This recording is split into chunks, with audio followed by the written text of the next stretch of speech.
Hi viewers, எல்லாருக்கும் வணக்கங்க. இன்றைக்கி நம்ம யூடியூப் சேனலில் குட்டி குட்டி இன்ஃபர்மேஷனில் என்ன டாபிக் பார்க்க போகிறோம் அப்படின்னா, சந்தான சப்தமி விரதத்தை பற்றி தாங்க தெரிஞ்சுக்க போகிறோம். பங்குனி மாதம் அமாவாசைக்கு பிறகு வரும் சப்தமி திதியை கமல சப்தமி என்று அழைப்பார்கள். அதாவது இந்த 2025 வருடம் ஏப்ரல் 4வது தேதி வருகிறது.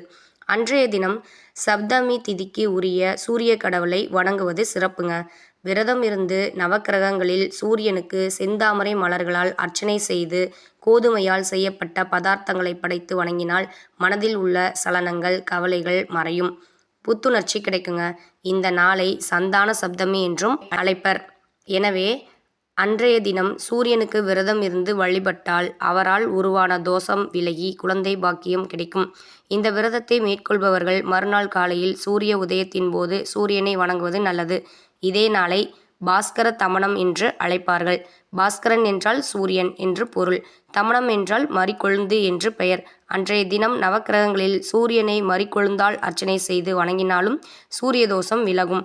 மேலும் முன்னோர்களின் பாவங்கள் விலகும். கங்காதேவி பிரவாகித்த சப்தமி நாள் இது. எனவே இது கங்கா சப்தமி எனப்படும். கங்கையை வழிபாடு செய்ய வேண்டிய நாள். முறைப்படி விரதம் இருக்க இயலாதவர்கள் அருகில் உள்ள பழமையான கோயிலுக்கு சென்று சூரிய பகவானை அர்ச்சித்து வழிபடுவது நல்லது. என்னங்க, இன்னைக்கு சந்தான சப்தமி விரதத்தை பற்றி நம்ம தெரிஞ்சுக்கிட்டோம். இந்த நிகழ்ச்சி உங்களுக்கு பிடிச்சிருக்கும்னு நினைக்கிறேன். இந்த நிகழ்ச்சி பிடிச்சிருந்தா லைக் பண்ணுங்கள், கமெண்ட் பண்ணுங்கள், ஷேர் பண்ணுங்கள். மறந்துடாதீங்க வியூவர்ஸ், சப்ஸ்கிரைப் பண்ணுங்கள். பாய்.